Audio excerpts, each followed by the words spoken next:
Hello everyone, my crypto journey में मैं आपका तहे दिल से स्वागत करता हूं।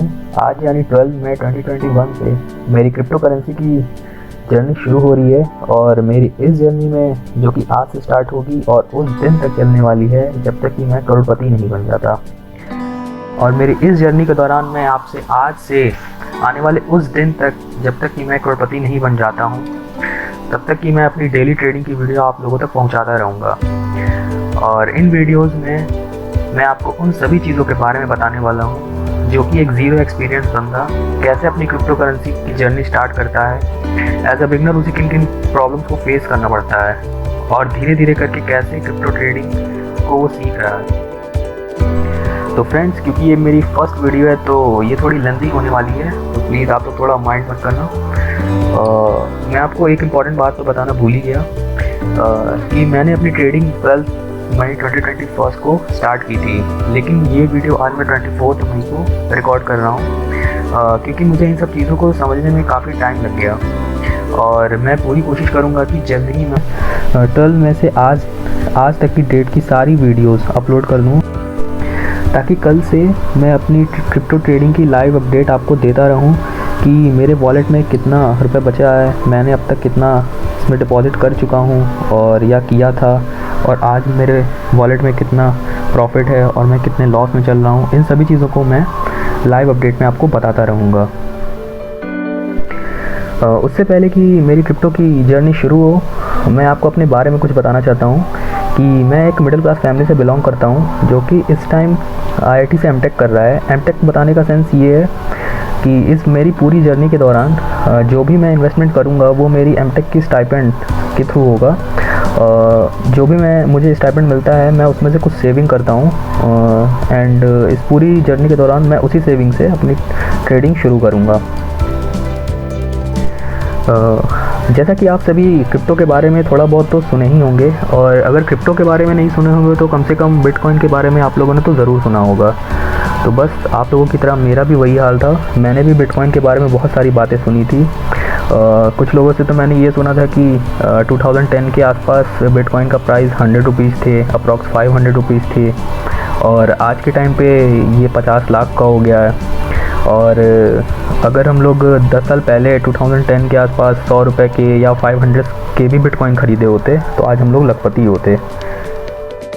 तो बस यही हाल मेरा भी था। मैंने भी इसी तरीके की चीज़ें सुनी थी क्रिप्टो के बारे में और बिटकॉइन के बारे में। बट कुछ दिन पहले मेरे एक फ्रेंड से मेरी बात हो रही थी, तो उसने मुझसे बोला कि यार मैंने 10,000 के डॉज कॉइन लिए थे और जब मैं सुबह उठ के देखा तो वो 10,000 से 20,000 के हो गए। मैंने बोला सही खेल गया वे। बस क्या था, वहीं से मेरे मन में भी मेरे क्रिप्टो की जर्नी शुरू होने लगी। क्योंकि आप लोगों को भी पता है कि पिछले 1 साल से लगभग लॉकडाउन लगा हुआ है, तो वैसे भी मेरे पढ़ाई लिखाई के लगे हुए थे।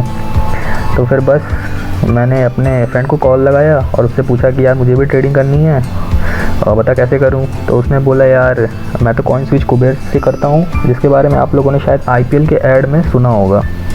बट उसने मुझे सजेस्ट किया कि यार तू वजीरेक्स से कर ले, ये एक दूसरा ऐप है जिसके थ्रू तू ट्रेडिंग कर सकता है, वो ज़्यादा ईजी है। तो फिर क्या था, मैंने फटाक से वजीरेक्स डाउनलोड किया, उस पर अकाउंट बनाया। लेकिन जैसे ही मैंने वजीरेक्स ओपन किया, मुझे क्या ख़रीदना है, कैसे ख़रीदना है, कैसे सेल करना है, मुझे इसके बारे में कुछ नहीं पता था। तो फिर मैंने यूट्यूब बाबा का सहारा लिया। मैंने यूट्यूब पर सर्च मारना शुरू किया तो फिर पता चलता है कि वजीरेक्स से भी अच्छा बाइनेंस ऐप है। और तो फिर क्या था, मैंने बाइनेंस ऐप डाउनलोड किया। लेकिन अब जब मैंने बाइनेंस ऐप ओपन किया तो फिर मेरे तोते उड़ गए, क्योंकि उसमें इतने सारे ऑप्शन थे कि मुझे कुछ भी समझ नहीं आया कि मैं इसे कैसे चलाऊं, क्या है ऑप्शन, क्या है बाइंग, क्या है सेलिंग, मुझे कुछ पल्ले नहीं पड़ रहा था। तो अब बाइनेंस चलाने के लिए मुझे फिर से यूट्यूब का सहारा लेना पड़ा। मैंने फिर उस पर थोड़ी बहुत सर्च की कि कैसे बाइनेंस यूज़ करना है। तो जब मुझे थोड़ा बहुत समझ में आने लगा तो मैंने अपने फ़र्स्ट ट्रांजेक्शन करने के बारे में सोचा। अपना फ़र्स्ट ट्रांजेक्शन ट्राई करने को देखा तो फिर मुझे पता चला कि हम लोग अपने डायरेक्ट INR से ट्रांजेक्शन नहीं कर सकते हैं, मींस बाय और सेल नहीं कर सकते हैं। तो फिर हमको अपने INR से फर्स्ट USDT लेना पड़ता है। तो फिर मैंने USDT लेने को ट्राई किया। पता चलता है मुझे कि हम लोग डायरेक्ट UPI के थ्रू या फिर डेबिट कार्ड या फिर क्रेडिट कार्ड के थ्रू इसमें डिपॉजिट नहीं कर सकते हैं, क्योंकि कुछ बैंक के इशू चल रहे थे। तो फिर मेरा दिमाग एकदम से ख़राब हो गया। तो फिर मैंने और सर्च किया तो मुझे पता चला कि इसमें एक और ऑप्शन है P2P का, पीयर टू पीयर का ऑप्शन, जिसके थ्रू हम लोग ईज़िली ट्रांजेक्शन कर सकते हैं। अब फिर मैंने इस P2P के बारे में यूट्यूब पे सर्च मारना शुरू किया और अब आती है मेरे फर्स्ट डिपॉज़िट की बारी, जो कि मैंने 12 मई 2021 को बाइनेंस में P2P से किया था। और मैंने इसमें पूरे 1000 रुपये डिपॉज़िट करने का सोचा, लेकिन जब मैंने P2P ट्रांजैक्शन की बात आई तो पता चला कि इसमें पहले अपने 1000 रुपीज़ एक बंदे को सेंड करने पड़ेंगे। फिर उसके बाद उसमें एक ट्रांसफ़र एंड नेक्स्ट का ऑप्शन आता है। जब उसमें मैं टैप करूँगा तो फिर वो अगला बंदा जब पैसे रिसीव करने के बाद मुझे USDT प्रोवाइड करेगा। तो जैसा कि आप लोग जानते हैं कि हम तो इंडियन हैं, तो फिर हमें इतने ईज़िली दूसरों पर विश्वास कैसे हो जाएगा। तो बस वही मेरा भी हाल था। मैंने सोचा कि यार अगर मैंने उसे पैसे सेंड कर दिए और वो बंदा मुझे USDT सेंड ही ना करे तो फिर क्या होगा, फिर तो मेरा हुतिया कट जाएगा। लेकिन फिर भी मैं सोचा कि यार चल 1000 की ही बात है, करके ट्राई करते हैं। तो फिर मैंने डरते डरते उसे 1000 रुपीज़ सेंड कर दिए। और फिर उस P2P ट्रांजैक्शन को बीच में एक चैट का ऑप्शन आता है, जिसमें मैंने उससे हाय हेलो किया।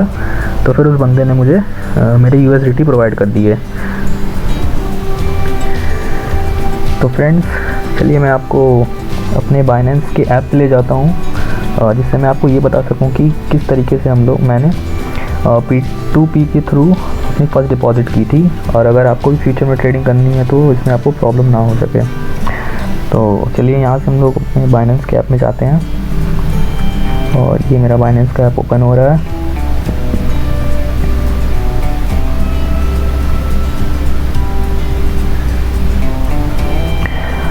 तो यहाँ पे आप लोग ये इसका इंटरफेस है। यहाँ पे आप लोग देख रहे होंगे कि ये P2P ट्रेडिंग है, जिस पर 0% फ़ी लगती है। तो मैंने इस पर टैप किया तो यहाँ से मुझको USDT परचेज़ करना है। और यहाँ पे मैंने अपने 1000 रुपीज़ टाइप किए। और यहाँ पे मैं आपको एक चीज़ और बताना चाहूँगा कि अगर आप स्टार्टिंग में एज अ बिगनर अगर स्टार्ट कर रहे हैं तो आपके लिए ये एक्सप्रेस का ऑप्शन सही है।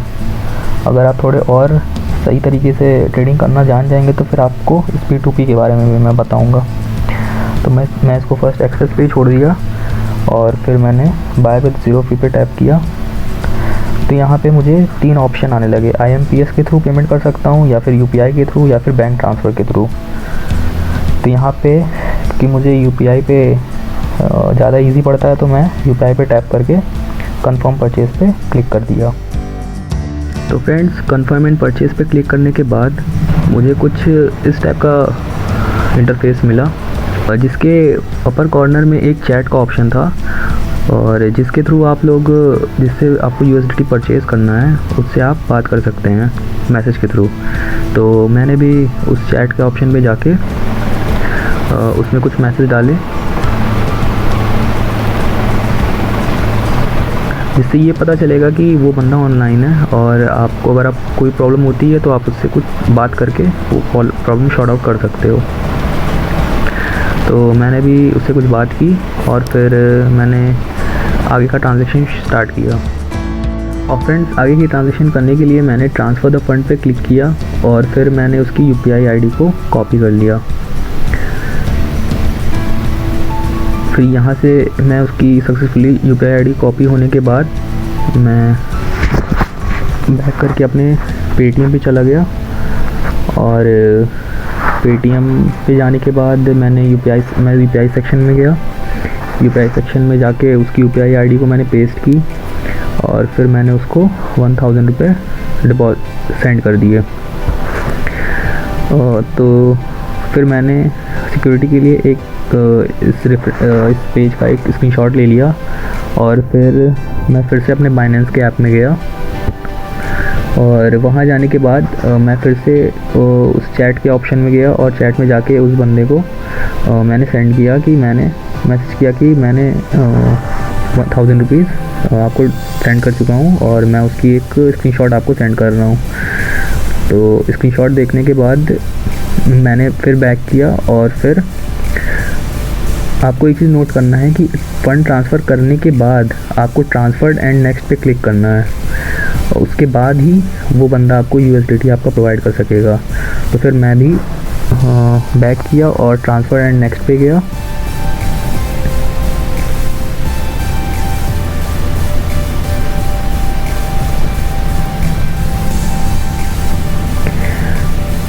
और ट्रांसफ़र एंड नेक्स्ट पे क्लिक करने के बाद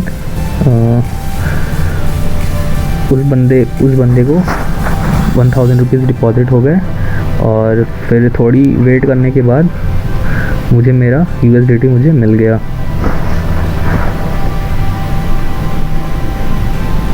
जिसकी हिस्ट्री मैं आपको दिखाता हूँ। इसके लिए आपको फर्स्ट वॉलेट पे क्लिक करना पड़ेगा। वॉलेट पे क्लिक करने के बाद ऊपर कॉर्नर में P2P लिखा है, मैं उस पर टैप करता हूँ। फिर यहाँ ऊपर कॉर्नर में एक हिस्ट्री क्लॉक बना हुआ है, जिस पर मैं टैप करता हूँ। तो यहाँ पे पीयर टू पीयर ऑर्डर का ऑप्शन आता है, इस पर मैंने टैप किया। तो यहाँ पे आप देख सकते हैं कि ये मेरी फ़र्स्ट ऑर्डर थी, जो कि 12th में 2021 को हुई थी 1000 की, जिसमें मुझे 12.37 USDT मिले। तो फ्रेंड्स, जैसा कि मेरी USDT मुझे मिल चुके हैं, तो अब मैं सोचा कि लाओ अब इससे थोड़ी क्रिप्टो करेंसी परचेज़ करते हैं।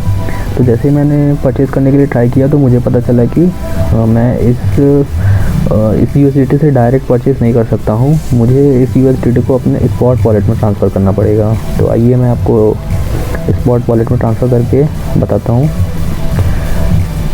तो यहाँ से मैंने बैक किया और यहाँ से मैं सीधे गया स्पॉट वॉलेट में। स्पॉट पे क्लिक करने के बाद मैंने ट्रांसफ़र पे क्लिक किया, और ट्रांसफ़र पे क्लिक करने के बाद यहाँ पे BTC है, BTC पे मैंने जाके अपनी USDT को सेलेक्ट किया, और यहाँ पे मैक्सिमम का ऑप्शन है, जिस पे टैप करके मैंने अपने 12.2 USDT को मेंशन करके ओके कर दिया। तो अब ये USDT मेरे स्पॉट वॉलेट में आ चुका है, जिससे मैं ईज़िली अब परचेज़ कर सकता हूँ। सो फ्रेंड्स, जैसे कि मुझे USDT मैंने अपने स्पॉट वॉलेट में ट्रांसफ़र कर दिया, तो फिर मैंने ट्रेडिंग करने के लिए ट्रेड्स पे टैप किया। और जैसे ही मैंने ट्रेड्स पे टैप किया, उसके बगल में एक मार्केट ऑप्शन था, और मार्केट में मैंने देखा एक ICP कॉइन था। और जब मैंने ICP को देखा तो उस टाइम उसकी परसेंटेज ग्रोथ काफ़ी अच्छी चल रही थी, तो मैंने चेक करने के लिए इसको बाय करने को सोचा। तो मैंने बाय पे क्लिक किया। तो जैसे ही मैंने बाई पे क्लिक किया, यहाँ पे लिमिट लिखा हुआ था, तो मुझे ये कुछ समझ नहीं आया, तो मैंने मार्केट पे क्लिक किया, और इसमें कुछ और ऑप्शन दिए थे, लिमिट, स्टॉप लिमिट, OCO। तो इन सब चीज़ों के बारे में मुझे बिल्कुल नहीं पता था, तो मैंने जस्ट मार्केट पे क्लिक किया। और मार्केट पे क्लिक करने के बाद मैंने अपने जितने भी USDT थे यहाँ पे टैप करके मार्केट प्राइस पे ही ICP के कॉइन बाय कर लिए।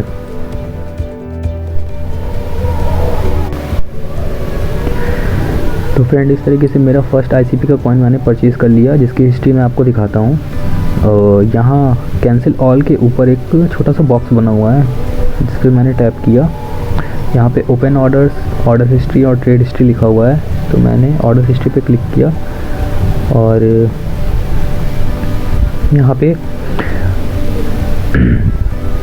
मेरी फर्स्ट ICP की ट्रांजैक्शन की हिस्ट्री दी हुई है, जिसमें मैंने 10.41 USDT में 0.0003 ICP कॉइन लिए थे, जिसकी मार्केट प्राइस उस टाइम थी 347.24 USDT। तो फ्रेंड्स, जैसे ही मैंने अपना फर्स्ट ICP कॉइन ख़रीद लिया, तो मैंने सोचा कि अब इसमें थोड़ी और फ़ंड डिपॉज़िट करता हूँ। तो मैंने फिर सेम उसी P2P मेथड के थ्रू 4000 रुपये की डिपॉज़िट की, लेकिन इस बार अमाउंट थोड़ा मेरे लिए ज़्यादा था, तो फिर मैंने सेफ्टी पर्पज़ से अपनी स्क्रीन रिकॉर्डिंग ऑन कर दी कि अगर इन फ्यूचर कोई प्रॉब्लम होती है तो मेरे पास ये प्रूफ रहे। लेकिन ऐसा कुछ मेरे साथ हुआ नहीं। मैंने स्क्रीन रिकॉर्डिंग ऑन की और मैंने P2P के थ्रू ट्रांजैक्शन स्टार्ट किया, और मेरा ट्रांसफ़र सक्सेसफुल हुआ, जिसमें मुझे 79.9 रुपीज़ पर USDT पे 50.06 USDT मुझे मिले 4000 रुपीज़ में। क्योंकि जो मैंने ICP का कॉइन लिया था वो मैं बस जस्ट चेक करने के लिए था कि ट्रांजैक्शन कैसे होता है। तो लेकिन मेरे लेने के कुछ ही समय बाद उस ICP की कॉइन का प्राइस धीरे धीरे डाउन होने लगा। तो फिर मैंने सोचा कि लाओ इसे जल्दी से मैं सेल कर देता हूँ। लेकिन जैसे ही मैंने सेल पे क्लिक किया तो फिर उस टाइम तक मेरे ICP की वैल्यू $10 से नीचे हो चुकी थी। तो फिर जैसे मैंने सेल पे क्लिक किया तो फिर वहाँ से मेरा पूरा सेल नहीं हो पा रहा था। तो फिर मुझे उस टाइम पता चला कि बाइनेंस में आप 10 USDT से कम की परचेज़ नहीं कर सकते हो, ना सेल कर सकते हो। तो फिर मेरा दिमाग एकदम से काम करना बंद हो गया। तो फिर मैंने क्या किया, जल्दी से कुछ ICP के और कॉइन ले लिए ताकि वो 10 USDT से ज़्यादा हो जाए और उसे मैं सेल कर सकूं।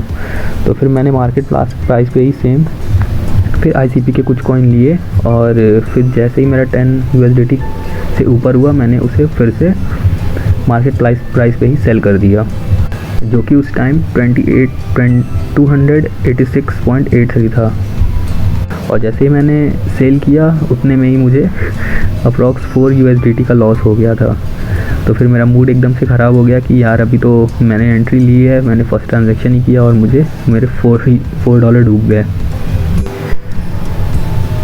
फिर मैंने अपने मूड को ठीक किया, बोला कि लाओ ये सब तो होता ही रहता है, अभी धीरे धीरे मैं ट्रांजैक्शन सीख ही रहा हूँ। तो फिर क्या मैंने कुछ USDT तो और डिपॉज़िट कर दिए थे। तो फिर मैंने सोचा कि लाओ आगे की ट्रेडिंग करते हैं, कुछ और कॉइन ख़रीदते हैं। लेकिन मैंने सोचा कि लाओ इसको ख़रीदने से पहले मैं ये लिमिट ऑर्डर क्या है और स्टॉप लिमिट क्या है उसके बारे में थोड़ा जान लेता हूँ। तो इसके लिए मैंने फिर से यूट्यूब बाबा की सहायता ली और वहाँ पे जाके मुझे लिमिट ऑर्डर और स्टॉप लिमिट के बारे में पता चला। तो फ्रेंड्स, मैं भी आपको लिमिट ऑर्डर और स्टॉप लिमिट के बारे में एक ब्रीफ आइडिया देना चाहता हूँ कि जैसे ही आप बाय करने के ऑप्शन पे जाओगे तो वहाँ पे मार्केट प्राइस, लिमिट ऑर्डर और स्टॉप लिमिट शो करता है। तो पहले मैं इसका मतलब बता देता हूँ। असल में लिमिट ऑर्डर और स्टॉप लिमिट एक बड़े काम की चीज़ समझ आई मुझे। जैसे कि आप कुछ काम कर रहे हो, या तो आप रात हो चुका है और आपको नींद आ रही है, आप सोना चाह रहे हो, लेकिन आपको लगता है कि यार मुझे कुछ परचेज़ करना है, तो फिर आप उस टाइम पे लिमिट ऑर्डर लगा सकते हो या फिर स्टॉप लिमिट लगा सकते हो। जैसे कि एग्ज़ाम्पल ले सकते हो कि अगर मान लो बिटकॉइन का प्राइस ₹100 चल रहा है और आप सोचते हो कि यार अभी मुझे कुछ काम है, मैं स्टडी पे जा रहा हूँ या सोने जा रहा हूँ, लेकिन मुझे बिटकॉइन लेना है ₹80 के प्राइस पे। तो आप क्या करोगे, लिमिट ऑर्डर में जाके ₹80 के लिमिट पे अपना ऑर्डर फिक्स कर दोगे। तो जब भी कभी आप सो रहे हो या अपना काम कर रहे हो, आपका ऐप बंद है, फिर भी जब भी कभी मार्केट ₹80 पे आएगा बिटकॉइन का प्राइस, तो आपकी परचेज़ अपने आप हो जाएगी। तो ये मुझे बड़े काम की चीज़ लगी। तो फ्रेंड्स, जैसे ही मुझे इस लिमिट ऑर्डर के बारे में पता चला तो मैंने सोचा कि लाओ मैं भी डॉज कॉइन परचेज़ करता हूँ लिमिट ऑर्डर लगा के, क्योंकि उस टाइम रात काफ़ी हो चुकी थी। तो फिर मैंने अपने बाइनेंस ऐप को ओपन किया, फिर वहाँ से मैं मार्केट्स में गया। मार्केट्स में जाने के बाद मैंने डॉज कॉइन पे क्लिक किया और उस टाइम मैंने किस तरीके से डॉज कॉइन लिमिट ऑर्डर लगा के लिया था वो मैं आपको शो कर रहा हूँ। और फिर मैंने बाय पे क्लिक किया। बाय पे क्लिक करने के बाद यहाँ पे लिमिट के ऑप्शन पे पहले से ही है। फिर यहाँ पे उस टाइम मार्केट प्राइस अप्रॉक्स $0.5 चल रहा था, लेकिन मैंने सोचा कि जब इसकी वैल्यू $0.42 हो जाएगी, मीन्स अप्रॉक्स ₹30 के आसपास होगी, तब मैंने सोचा कि कम से कम मैं 30 कॉइन इसके ले लेता हूँ। तो यहाँ पे मैंने 30 कॉइन्स डाला। तो इस टाइम यहाँ पे 12.6 USDT शो हो रहा है, उस टाइम थोड़े कम हो रहे थे। तो फिर मैंने बाय डॉज पे क्लिक किया तो मेरी ऑर्डर लग गई। तो आइए मैं आपको दिखाता हूँ कि ये ऑर्डर कहाँ शो होती है। तो जस्ट इसके नीचे ही यहाँ पे आपको सारे ऑर्डर आपके दिखाई देंगे कि यहाँ पे कैसे ऑर्डर लगते हैं। तो यहाँ पे मेरी डॉज कॉइन की ऑर्डर दिख रही थी। तो फिर जब मैंने परचेज़ कर लिया तो फिर जब मैं अगली सुबह उठा तो सबसे पहले मैंने उठ के अपना फ़ोन चेक किया। तो फ़ोन चेक करने में मैंने देखा कि मेरा ऑर्डर लगा कि नहीं लगा। तो जैसे ही मैंने देखा तो मेरा ऑर्डर लग चुका था। तो मुझे बहुत खुशी हुई कि जिस डॉज कॉइन की प्राइस ₹40 चल रही थी, मैंने केवल ₹30 में ही मिल गई। तो मुझे बहुत खुशी हुई। और आइए मैं उसकी ट्रांजैक्शन हिस्ट्री आपको दिखाता हूँ। और यहाँ से मैं इस बॉक्स पे क्लिक करता हूँ और ऑर्डर हिस्ट्री में जाता हूँ। ये रही मेरी डॉज कॉइन की हिस्ट्री। ये देखिए, ये 13 मई को मॉर्निंग में 5:30 AM पे मेरे 30 डॉज कॉइन $0.42 अप्रॉक्स 30 रुपीज़ के आसपास मैंने परचेज़ किया, जिसमें मुझे 12.6 USDT लगे थे। तो इस तरीके से मेरा डॉज कॉइन परचेज़ हो गया। तो फ्रेंड्स, अगर आपको लगता है कि मेरी बिटकॉइन की जर्नी सक्सेसफुल होगी और मुझे आने वाले टाइम में मुझे करोड़पति बनाएगी या फिर मुझे ले डूबेगी, और मेरी क्रिप्टो की इस जर्नी से जुड़े रहने के लिए आप मेरे चैनल माय क्रिप्टो जर्नी को सब्सक्राइब कर लीजिए और बेल आइकन पे भी क्लिक कर दीजिए, ताकि मैं डेली अपनी जर्नी की वीडियोस आपको टाइम टू टाइम देते रहूं। और अगर आप लोगों को क्रिप्टो ट्रेडिंग स्टार्ट करनी है और तो नीचे मैंने डिस्क्रिप्शन में जो भी ऐप्स मैंने यूज़ स्टार्टिंग में किए थे और जो जिन ऐप्स के बारे में मैंने बात किया है उन सभी के लिंक्स मैं आपको डिस्क्रिप्शन में दे दिया हूँ, और उसके रेफरल कोड भी उसमें है। इन रेफरल कोड से आपको और मुझे भी कुछ फ़ायदा होगा। क्या फ़ायदा होगा ये मुझे नहीं पता है। और तो फ्रेंड, इसी तरह मैं अपनी क्रिप्टो की जर्नी में कुछ ज्ञान की बातें भी बताता रहूँगा, लाइक कि मैंने कैसे डिपॉजिट P2P के थ्रू किया और मैंने पहले कैसे परचेज़ किया, ताकि आपको अगर ट्रेडिंग करनी है तो आपको भी इनिशियली कोई प्रॉब्लम ना हो, क्योंकि मैंने भी अभी जस्ट ही अपना करियर ट्रेडिंग में स्टार्ट किया है और मुझे भी इसके बारे में बहुत कुछ पता नहीं है। तो अगर आप एज अ बिगनर आप शुरू करना चाहते हैं तो आप इन सब चीज़ों पे ध्यान दे सकते हैं। और अगर आप लोगों को क्रिप्टो ट्रेडिंग से रिलेटेड कोई भी प्रॉब्लम होती है तो आप डिस्क्रिप्शन में मेरे टेलीग्राम लिंक के थ्रू टेलीग्राम ग्रुप को भी ज्वाइन कर सकते हैं। तो फ्रेंड्स, डे 1 की जर्नी में मैं बस इतना ही बोलना चाहूँगा कि मेरी जर्नी में बने रहने के लिए आप लोगों को मैं फिर से तहे दिल से धन्यवाद देता हूँ। और जैसा कि आप लोगों ने थंबनेल में भी देखा होगा कि क्या मैं करोड़पति बन पाऊँगा, तो ये एक बहुत बड़ा सवाल है, और इस सवाल का जवाब जानने के लिए आप मुझसे जुड़े रहिए, जिसका जवाब मुझे खुद नहीं पता है कि आने वाले टाइम में क्या होने वाला है। तो बस आज के लिए इतना ही। Bye bye, take care.